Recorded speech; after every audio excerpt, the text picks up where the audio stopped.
Bien, buenos días. Buenos días a todas y a todos. Bien, hemos celebrado sesión ordinaria del Patronato del Festival de Teatro Clásico de Mérida para hacer el balance y la liquidación de la 64 edición del mismo. Le cedo la palabra a su director para que informe del mismo. Muchísimas gracias, presidente, consejera, alcalde, autoridades, representantes del Ministerio de Cultura, de las diputaciones.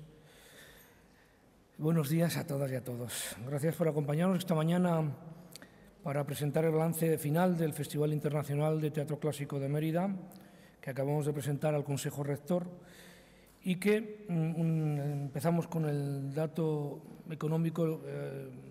Se ha hecho entrega del superávit de este año, que ha supuesto la cantidad de 739.598,33 euros, lo que ha supuesto un 42% más que en el año 2017. Este dato vuelve a superar las expectativas y los objetivos marcados y reafirma la consolidación del proyecto de gestión y programación llevado a cabo en esta cita emeritense, que está el festival, y ya lo puedo decir, a la cabecera de los festivales europeos y españoles. Esta mañana he informado también que el Festival de Mérida se ha convertido en el único en el sur de Europa que hace programación exclusiva de temática grecolatina grecorromana.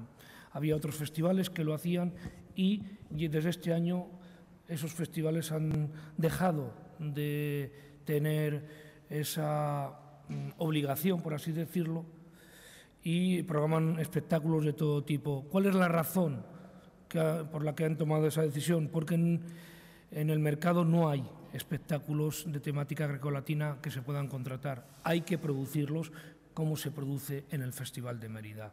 Es decir, que el sello, las señas de identidad del festival están ahí. El festival ha sumado 175.577 asistentes, lo que ha supuesto un 4,2% más que el año pasado, de los cuales 104.400 espectadores han sido en el Teatro Romano de Mérida y el resto en las distintas actividades de las extensiones y actividades de la programación off y demás. Nos sentimos muy satisfechos con el festival que hemos ofrecido este verano a los españoles, a los extremeños y a los distintos visitantes europeos. Los ingresos en taquilla han sido de 2.215.132,11 céntimos, lo que ha supuesto un 5,98% más que en la pasada edición. Estamos orgullosos de la calidad y la variedad de espectáculos y de las numerosas actividades que llenaron los diferentes espacios de la ciudad y de fuera de la región. Y estamos también agradecidos un año más, sobre todo a la entusiasta respuesta del público, que es el principio y el fin de este festival y de nuestro trabajo. Como prueba de esto, es que en esta presente edición se han colgado 23 veces el cartel de No hay localidades. Este año 2018 ha sido en general un año de récord.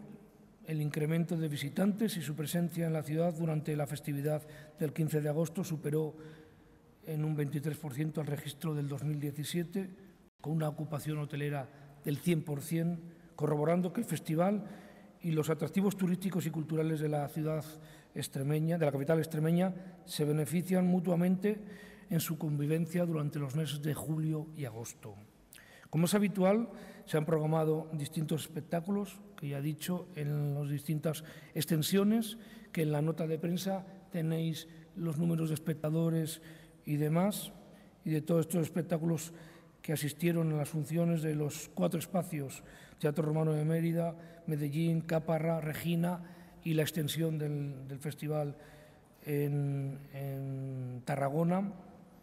19 personas se beneficiaron de las medidas de accesibilidad, 32 espectadores de movilidad reducida en sillas de ruedas pudieron disfrutar de los espectáculos, y es precisamente esta capacidad para acercar el teatro a todos los públicos lo que nos ha valido el Premio Solidarios de la Fundación 11 y el Premio OTAES por la accesibilidad sensorial de las funciones teatrales, que nos será entregado en breve en la Asamblea de Extremadura. Con esta edición, además, hay que resaltar la apuesta de las instituciones por la extensión del festival fuera de nuestras fronteras, como ha sido la presentación del festival en las ciudades de Lisboa y Bruselas y la inauguración de la extensión temporal de Tarragona. Estamos también presentes en el Festival de Teatro Clásico de Alicante como una extensión del festival, con 3 espectáculos del festival que acaba de comenzar ahora hasta el mes de febrero en la ciudad de Alicante. La repercusión mediática del festival volvió a ser amplia, constante y siempre en un tono positivo. Se han registrado un total de 5.675 noticias con un valor económico de esta repercusión mediática por un valor de 50.525.202 euros con 85 céntimos, lo que supone un 26,4% más que en el 2017.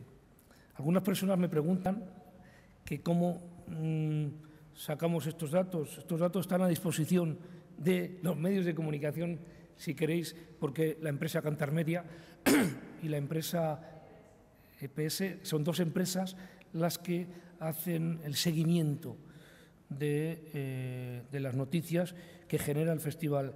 En el Consejo Rector esta mañana se ha hablado de la posibilidad de ampliar, porque el Festival de Mérida no solo se desarrolla en la ciudad de Mérida y en las extensiones, sino que sus espectáculos están de gira todo el año en distintas ciudades españolas y fuera de nuestras fronteras. Y sería bueno tener los datos del impacto que significa el nombre de Festival de Mérida en nuestro país. Todos estos datos positivos y otros que les detallamos en la nota de prensa confirman el trabajo a la altura que exige la organización de un festival de la categoría del de Mérida, y que el esfuerzo ingente del gran equipo de personas que un año más hace posible esta edición y que hace posible que merezca la pena el trabajo del equipo humano que dirijo y que dirigimos en colaboración con la gerencia del consorcio del festival. Como ya hice en agosto, vuelvo a agradecer a todo el equipo humano del festival esta dedicación y profesionalidad, a todos los artistas y compañías de teatro y danza vinculados con esta edición, también a los medios de comunicación que con su cobertura informática llevaron al festival fuera de nuestras fronteras, el apoyo constante de las instituciones públicas y, sobre todo, gracias a los emeritenses y extremeños que con su aplauso y por su amor por la cultura refrendan cada año la pervivencia del Festival Internacional de Teatro Clásico de Mérida. Muchísimas gracias y si tienen alguna pregunta, aquí estamos para contestarla. Gracias. ¿Preguntas sobre esto o cualquier otra cuestión?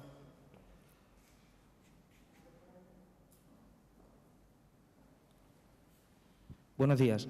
Jesús, la gran cantidad de premios que estés recogiendo a lo largo de toda la geografía española es un refuerzo y un reconocimiento a toda la gran labor que estáis haciendo en torno al festival con los años de tu gestión.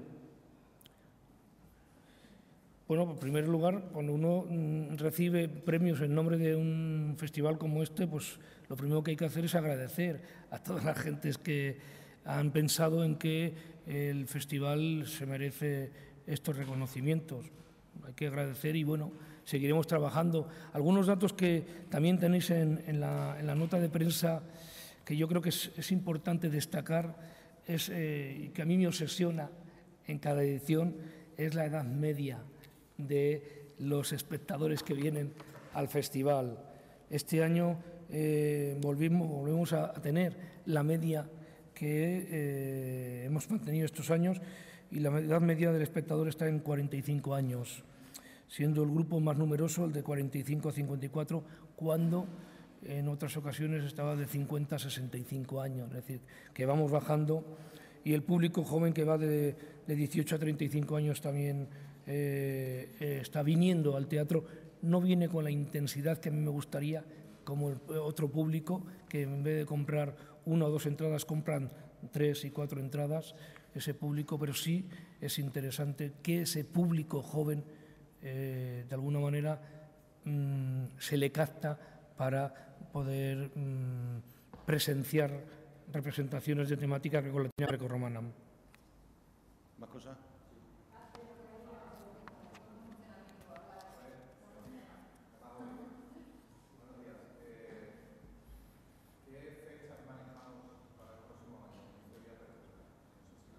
Pues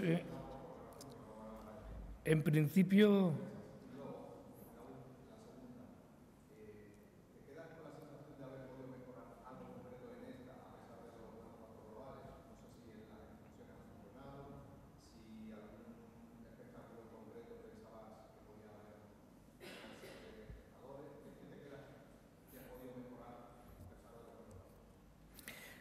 las fechas van a ser prácticamente parecidas a las de este año, desde finales de junio hasta finales de agosto. Es decir, sí, al final, la última semana de junio empezará. Sí. Esa es un poco la idea que estamos manejando. Y la sensación con la que me quedo del festival, yo soy muy exigente y sé perfectamente que cuando se producen estrenos nunca sabes cuál va a ser el resultado. Confiamos en que contratamos a profesionales para que lo hagan. Los artistas a veces aciertan y a veces aciertan menos. Yo considero que en general el resultado ha sido positivo, de una nota media alta, por así decirlo, pero siempre estamos trabajando para mejorar, porque esa es nuestra obligación, intentar mejorar para dar lo mejor al público en general. Sí. A ver, el año que viene se celebra la 65 edición del Festival de Teatro Clásico de Mérida. A mí me gustaría saber si va a haber algo especial, incluso si desde el Ayuntamiento, igual que se ha celebrado el 25 aniversario de la Declaración de Mérida como Ciudad Patrimonio, ¿tiene idea también de hacer algo? Bueno, pues nosotros hemos propuesto en el Consejo Rector, que se ha celebrado hace unos instantes, que se le conceda la Medalla Extremadura al Festival Internacional de Teatro Clásico de Mérida por su 65 edición. Por supuesto, como no extensible a la dirección del festival y a todos los que han hecho posible esta trayectoria tan impresionante que tiene la marca del Festival de Teatro Clásico. Vamos a poner en marcha en breves días las adhesiones a través de distintos formatos, vía web, internet y desde la propia petición del Ayuntamiento, de la Alcaldía de Presidencia, a numerosas organizaciones nacionales e internacionales para que apoyen esta solicitud de petición de la Medalla Extremadura para el Festival Internacional en su 65 edición. Buenos días. Yo quería preguntar sobre otra cosa al presidente. Su valoración sobre el avance de fusión entre Unicaja y Liberbank y la repercusión que pueda tener, o la salvaguarda que se quiera hacer de la que pueda tener en Extremadura esa fusión. Sí, a mí me llamó en la mañana de ayer el presidente de Liberbank para compartir conmigo la información que había salido en algunos medios. Es algo que no está cerrado, pero me reconoció que se está barajando esa posibilidad y que en principio las consecuencias serían siempre positivas, ¿no? Ya que las dificultades que suelen surgir en este tipo de cosas, pues muchas de ellas ya están resueltas con el número de oficinas que previamente se han cerrado, y esperemos que no haya o que no tenga trascendencia ninguna negativa y toda sea positiva, el de tener una institución que sea más fuerte de lo que es cada una de las dos por separado. Sí, yo, presidente, también sobre otro asunto. Quería pedirle una valoración de esa propuesta de diálogo de Sánchez al presidente de Cataluña y qué le parece también las declaraciones de algunos compañeros suyos de partido, presidentes de otras comunidades como Paje o Lambán, que se han mostrado a favor de ilegalizar partidos independentistas. Incluso Lambán no estaba muy de acuerdo con el diálogo y cree que no sirve de mucho. El problema de esto es que ni se puede resolver con un tuit ni con un WhatsApp. Hay que hablar, hay que reflexionar sobre ello, ¿no? Mira, yo soy de la opinión que España, y con ella su gobierno al frente, tiene la obligación legal, incluso me atrevería a decir ética, y iría más allá, incluso moral, de defender, de proteger a esa parte de catalanes y catalanas que están abandonados a su suerte por parte del Gobierno de la Generalitat. Eso significa decir muy claro que aquellos catalanes y catalanas que son hoy catalanes de segunda por su Gobierno tienen que ser españoles de primera por el resto de España. Ahora bien, y dicho esto, en medicina cuando se trata una enfermedad con antibióticos y resulta que no eran bacterias lo que la producían, sino virus, ocurre que no solo no se produce ningún efecto positivo, sino que se producen efectos negativos, lo que se llama la resistencia. Es decir, si tú no haces un buen diagnóstico, un tratamiento que puede ser bueno en un momento dado puede generar resistencia y no valer para nada si no se actúa en el momento oportuno con el diagnóstico acertado y con el tratamiento adecuado, ¿no? Por eso, yo creo que bien haríamos en entender esta realidad que tenemos por delante y, sobre todo, acertar. Yo lo digo de verdad, yo echo en falta ahora algo. Estoy echando en falta cosas. Y lo que he hecho en falta es que se hable entre las distintas fuerzas políticas.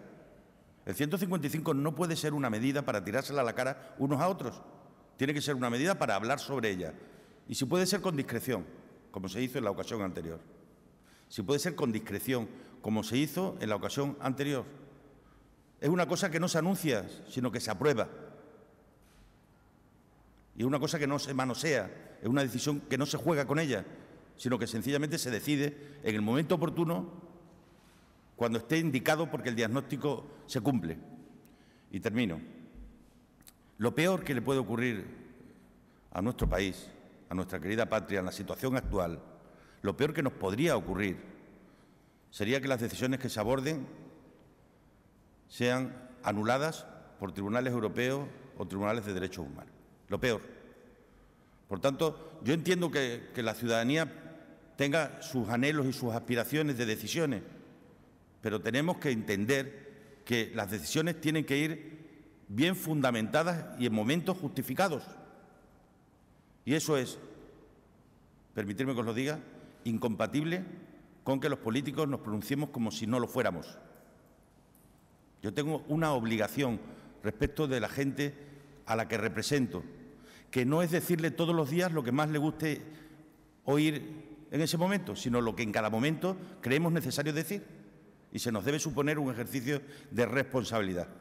Con esto fijo mi posición, con toda claridad, pero con argumentación. Es decir, cuidado con que la política y los políticos queramos aparecer como gente que toma su decisión en 140 caracteres, porque la situación es bastante complicada. Y, desde luego, no podemos abandonar a su suerte, como está haciendo el Gobierno de la Generalitat, a esos catalanes de segunda que tenemos que conseguir que sean españoles de primera.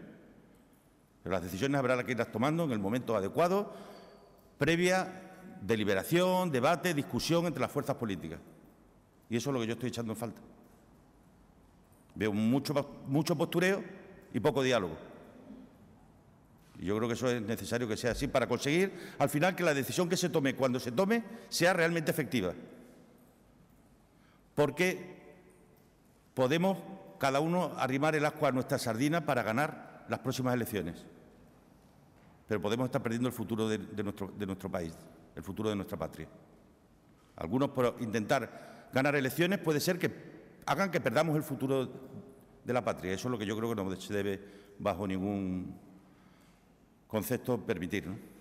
Más cosas.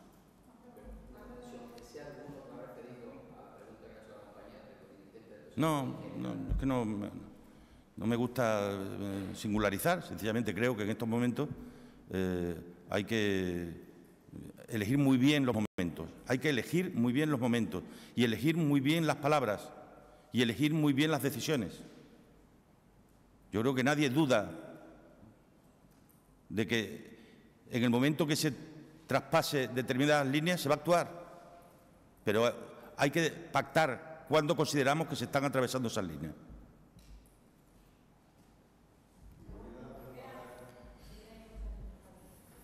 Y volviendo a la pregunta de la compañera, hoy por hoy usted considera que se dan las circunstancias para empezar a introducir en el debate la posible legalización de un partido por ser nacionalista independentista. No ha ocurrido nunca en España. Aquí se ilegalizó a una fuerza política en el País Vasco porque tenía connivencia con el terrorismo, ¿no? Cuidado, que estamos en el año en el que estamos homenajeando a don Diego Muñoz Torrero. Yo invito a alguna gente a que lo relean. Cuidado, que se empieza por ahí y se acaba entrando en los móviles de los periodistas. Cuidado, que se empieza por ahí y acabamos limitando la libertad de expresión en las calles. Cuidado. Cuidado, que la libertad se tarda mucho tiempo en conquistar y muy poquito tiempo en perder. Cuidado.